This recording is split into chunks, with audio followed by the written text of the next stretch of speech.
وبالوالدین احسان، اپنے والدین کے ساتھ احسان کریں. اور احسان کا مطلب یہ نہیں کہ اپنے والدین کو اچھے کپڑے لے دیے، اپنے والدین کو بیماری میں ہیں تو کوئی ڈاکٹر کو دکھا دیا، دوائیں دے دیں، یا ان کی لک آفٹر کی، دیکھ بھال کی. یہ احسان نہیں. خداوند کریم کہتا ہے کہ والدین کے ساتھ احسان یہ ہے کہ ان کے ساتھ اچھا سلوک کرو، ان کی طرف نظر ڈالو تو محبت کی نظر ڈالو، ان سے بات کرو تو شفقت کے ساتھ بات کرو، جس طرح وہ تم سے بچپن میں تمہارے ساتھ بات کرتے تھے. اور پھر کہتے ہیں کہ ایک شخص آیا جناب رسول خدا صلی اللہ علیہ وآلہ وسلم کے پاس،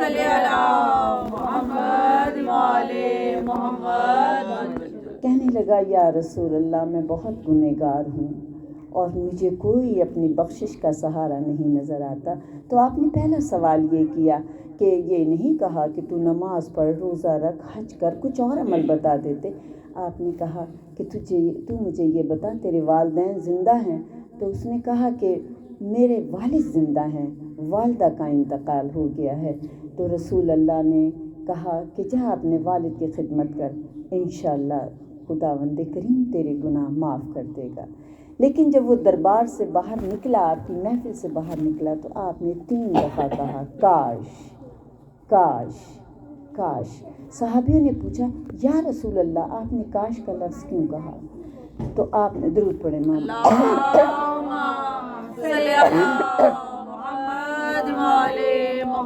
آپ نے کہا کہ اگر اس کی ماں زندہ ہوتی، اگر 14,000 قرآن پاک اور جتنے اذکار سارے پڑھے ہیں.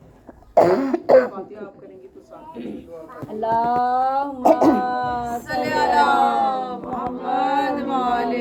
آپ نے فرمایا کہ کاش اس کی ماں زندہ ہوتی اور یہ ماں کی خدمت کرتا تو اس کو اور جلدی اس کی بخشش ہو جاتی. اور آپ یہ کہتے ہیں کہ قبروں پہ نہیں جانا چاہیے. رسول اللہ صلی اللہ علیہ وآلہ وسلم کے پاس ایک شخص آیا اور اس نے کہا یا رسول اللہ میں بچپن میں تھا تو میرے ماں باپ مر گئے. آپ نے کہا قبر تلاش کر، اگر تیری ماں یا باپ کی قبر ہے تو ان کی قبروں کو جا کے بوسہ دے، تیری بخشش ہو جائے گی. تو ماں اور باپ کی قبروں کی بھی اتنی عظمت ہے، تو جو زندہ سلامت سامنے موجود ہیں ان کی قدر ہم کیسے نہ کریں، ان کے لیے کتنی. اور آپ ہی فرماتے ہیں اپنے صحابیوں سے درود پڑھے محمد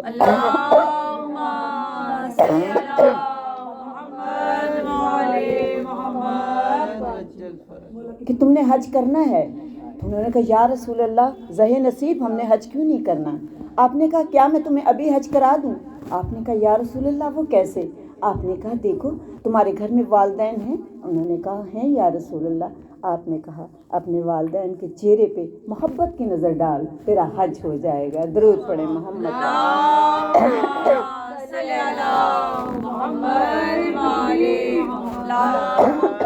نعرہ رسالت یا رسول اللہ، نعرہ حیدری یا حیدری یا علی محمد و آل محمد. بلند سے بلند تر ہدیہ صلوات اللہم صلی علی محمد و آل محمد. والدین سب کے لیے ہی بڑے پیارے ہوتے ہیں، سب کے لیے بڑے عظیم ہوتے ہیں، اور جب وہ چلے جائیں تو اور زیادہ پیارے ہو جاتے ہیں. لیکن کاش ہم جب وہ سلامت ہوں تو ہم ان کی قدر کر لیں، ہم ان کا احترام کر لیں، ہم ان سے پیار کر لیں.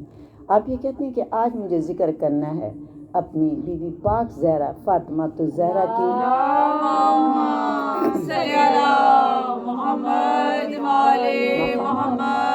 والدہ گرامی کا، کہ جنہیں ملائکۃ القریش کہتے تھے، جنہیں سیدۃ القریش کہتے تھے، کیونکہ یہ رمضان ہے اور اس میں ہی آپ کا انتقال ہوا ہے.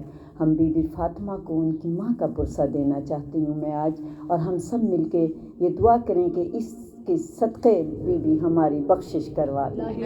آج اپنی ماں کے صدقے بی بی ہماری بخشش کروا دیں. وہ بی بی کہ جو دنیا کی اس وقت کی دور کی سب سے امیر خاتون تھیں، وہ جنہیں کہتے ہیں کہ تجارت کی ملکہ تھیں، اس لیے ملکۃ العرب کہتے تھے. اور اتنی دولت تھی آپ کی کہ اس زمانے میں جو تاجر تھے وہ کوئی مشورہ نہیں کرتے تھے، کوئی ریٹ نہیں عالمی منڈی میں جیسے مقرر کیا جاتا ہے، جب تک بی بی جناب ختیجہ نہیں کرتی تھیں. آپ ایک پردہ ڈال لیتی تھیں اور لوگ دوسری طرف بیٹھے ہوتے تھے, بڑے بڑے تاجر عرب کے ہوتے تھے, اور آپ پھر فیصلہ دیتی تھی کہ اس چیز کا یہ دام رکھا جائے گا. اور یہ وہ بی بی تھی اتنی ذہین, اتنی قابل ترین خاتون.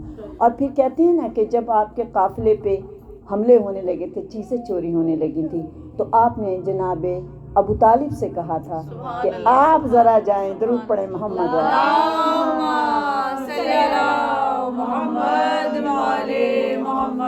اور کہتے ہیں کہ میرے پاس وقت نہیں ہے جو میں وہ منظر پورا بیان کر سکوں کہ جس وقت آپ کی اماری یعنی جس میں آپ بیٹھیں تو پیچھے آپ کے کنیزیں بھی تھیں, اور جناب رسول خدا کے گھر تشریف لے گئیں. شام کا وقت تھا جب آپ گھر گئی ہیں. جناب فاطمہ بنت اسد نے آپ کو عزت کے ساتھ بٹھایا, اور جناب ابو طالب سے پھر آپ نے گفتگو کی کہ آپ اس وقت سید العرب ہیں, تمام عرب کے سردار آپ ہیں اس وقت, اور آپ جانتے ہیں کہ میرے قافلے پہ حملہ ہو رہا ہے, تو کچھ آپ کریں. آپ نے کہا آپ آرام سے جائیں گھر, اب آپ کے کوئی بھی قافلے پہ حملہ نہیں کرے گا. اور دوسرے دن آپ نے وہ چور, وہ لٹیرے جو دن میں چوریاں کرتے تھے اور رات میں چوریاں کرتے تھے اور دن میں سردار بن جاتے تھے, ان سب کو بلایا, اور بلانے کے بعد آپ نے کہا کہ دیکھو بھی میں یہ چاہتا ہوں کہ ختیجہ کا جو قافلہ جاتا ہے اس میں تم سب بھی حصے دار بن جاؤ. لا الہ فی قریش آیت آ گئی نا. کہا سب کو بلاؤ, اور کچھ کہنے لگے کہ ہمارے پاس تو لانے کو کچھ ہے ہی نہیں. تو آپ نے کہا ایک مٹھی جوں لے آؤ, کوئی بکری لے آؤ, کوئی اونٹ لے آؤ, جو جو چیزیں ہیں ساری اکٹھی کر دو, اور تمہارا اس تجارت میں حصہ ڈال دوں گا. حصہ ڈلا, اور پھر آپ نے جناب ختیجہ الکبریٰ سے کہا کہ جو مال چوری ہوا تھا وہ سارا میرے گھر آ گیا ہے, اب آپ اپنے گھر لے جائیں, ہم نے ریکوری پوری کر دی ہے, جو آپ کی چوری ہوئی تھی وہ مال واپس آ گیا ہے. وہ ختیجہ الکبریٰ. اور جب آپ نے کہا کہ اگر ہو سکے تو تمہیں میں اپنا بھتیجا دیتا ہوں تجارت کے لیے, وہ تمہاری تجارت میں ساتھ جائے گا. محمد علیہ محمد بلند سے بلند تر صلوات. اللہم صلی علی محمد وعلی محمد. بی بی پاک کی والدہ کا ذکر ہے, اور میں سمجھتی ہوں کہ میری بیوی بہت خوش ہوتی ہیں اپنی والدہ کا ذکر. جب ہم اپنی ماں کا ذکر سن کے خوش ہوتے ہیں تو بی بی فاطمہ کیوں نہیں خوش ہوں گی. تو کہتے ہیں کہ میری بیوی جو ختیجہ الکبریٰ تھی, مکہ میں ان کا سب سے بڑا محل تھا, اور جو ان کے محل کی سب سے اونچی والی منزل تھی وہ بالکل آسمانی رنگ کی تھی, اور اس کے اوپر سورج اور چاند ستارے ایسے بنائے گئے تھے کہ لوگ یہ سمجھتے تھے کہ یہی آسمان ہے, یہی ستارے ہیں. رات میں وہ ستارے چمکتے تھے, دن میں سورج چمکتا تھا.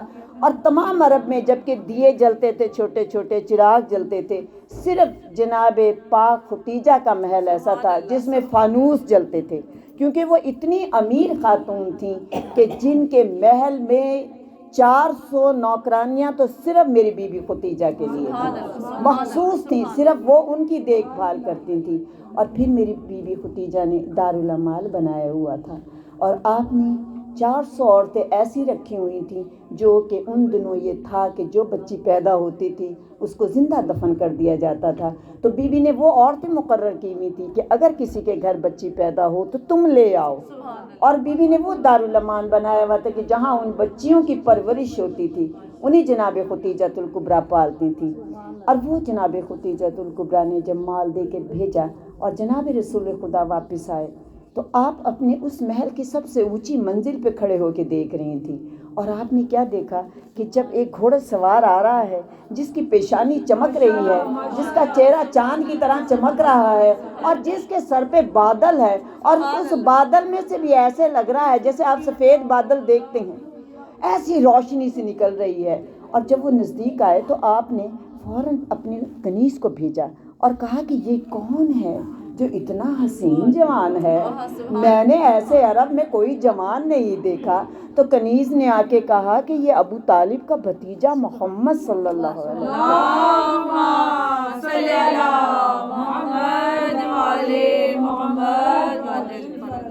اور وہ بی بی نے پھر خود مختصر کر کے کہتی ہوں کہ شادی کا پیغام دیا اور آپ کی شادی ہوئی. اور جب آپ گھر آئیں نا اور آپ نے جب اسلام کی تبلیغ کرنی شروع کی تو میری بیوی سے ایک دن جناب رسول خدا کہتے ہیں کہ آج میں سفر پہ گیا اور میں واپس آیا تو ایک قافلہ دیکھا جو بہت غریب تھے، جن کے حالات بہت خراب تھے. مجھ سے بہت برداشت نہیں ہوا تو جناب ختیجہ نے پریشان ہو کے کہا بس. اور پھر آپ نے اپنی نوکرانی کو بلا کر کہا کہ یہاں پہ جتنی اشرفیاں ہیں ڈھیر کر دو، اور جناب رسول خدا سے کہا کہ یہ تمام اشرفیاں جا کے آپ ان کو دے دیں. پھر لوگوں نے تنگ کرنا شروع کیا تو جناب حضرت ابو بکر رضی اللہ کہتے ہیں کہ خانہ کعبہ میں رسول تشریف لے گئے، بی بی ختیجۃ الکبریٰ گئیں اور آپ نے کہا یا رسول اللہ یہ لوگ بھوکے بھی ہیں، ان کے گھر میں کھانے کو کچھ نہیں ہے، میں ایسا کرتی ہوں کہ آج ان سے کلمہ پڑھواتے ہیں. اور یہ جناب ابو بکر رضی اللہ کہہ رہے ہیں کہ بی بی نے وہ ہیرے جواہرات اشرفیاں سونے کی اور چاندی کی ڈھیر کرتی چلی گئی کہ جناب رسول خدا چھپ گئے، لوگوں کو نظر نہیں آ رہے تھے. اور پھر آپ نے ایک رجسٹر کھولا اور آپ نے کہا کہ کلمہ پڑھتے چلے جاؤ، اشرفیاں جھولیاں بھر کے لیتے چلے جاؤ.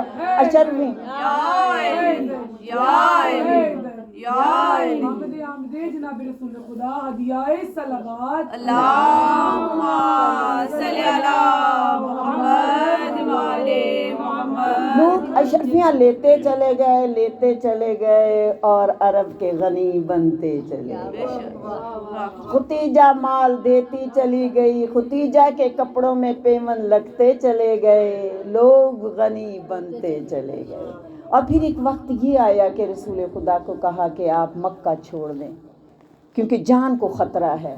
جناب ابو طالب نے سب قربانیاں قبول کی تھیں لیکن بھتیجے کی قربانی قبول نہیں کی، اور آپ نے کہا کہ میں بھتیجے کو لے کے مکہ سے ہی چلا جاتا ہوں. آپ شب ابی طالب میں چلے گئے، اور آپ سب جانتے ہیں کہ 3 سال کی وہ جو قید تھی، محصور ہونا تھا، اس میں بچوں کا کیا حال تھا کہ بچے بھوک سے تڑپتے تھے. یہ عالم تھا کہ پتے کھاتے تھے، کھانے کو کچھ نہیں آخر میں ملتا تھا، تمام کھانا ختم ہو گیا تھا تو پتے کھاتے تھے. جب پتے ختم ہو گئے تو کھجوروں کی گٹھلیاں ہوتی تھیں، انہیں پیس کے بچوں کو دیا جاتا تھا، بڑے وہ بھی بھوکے رہتے تھے. اور پھر یہ عالم ہو گیا تھا جو مشقیں خشک ہو چکی تھیں ان کو ابالا جاتا تھا، ان کو چبایا جاتا تھا کہ کسی طرح سے وقت گزر جائے. لیکن بچے تو بچے ہوتے ہیں، بچوں کی تڑپ اتنی تھی کہ بھوک سے پیاس سے جب تڑپتے تھے. بس اس وقت ایک منظر اور یاد رکھیے کہ جس ماں کے کوئی بچے مر چکے ہوں اور اس کی ایک ہی بچی ہو اور وہ بچی بھی پیاس سے تڑپ رہی ہو تو اس ماں کا کیا حالت ہوتی ہوگی. جناب ختیجہ جناب فاطمہ کو دیکھ کے تڑپتی تھی لیکن کبھی یہ نہیں کہتی تھی یا رسول اللہ میری فاطمہ بھوکی ہے، میری فاطمہ پیاسی ہے. اور ایک دن شب ابی طالب سے جب باہر نکلے ہیں اور آئے ہیں تو جناب ابو طالب اور جناب ختیجۃ الکبریٰ یہ 2 ہستیاں بہت کمزور ہو گئی تھیں. جناب ابو طالب کی تو عمر تھی، اتنی سختی جھیلی، لیکن جناب ختیجۃ الکبریٰ ایک سیدات العرب تھی، ملکہ تھی. اس نے اتنی مصیبتیں دیکھی اور جھیلی، اس سے برداشت تو نہیں ہو سکتی تھی، جسم کمزور ہوتا چلا گیا. اور یہی دن تھے جب جناب ختیجہ اپنے گھر آئی نا. 3 سال بعد کوئی بند گھر کھولتا ہے تو گھر کی کیا حالت ہوتی ہے. جناب ختیجہ دیکھتی ہیں گھر کی حالت خراب ہے، بیٹھی ہیں لیکن کچھ کر نہیں پاتی.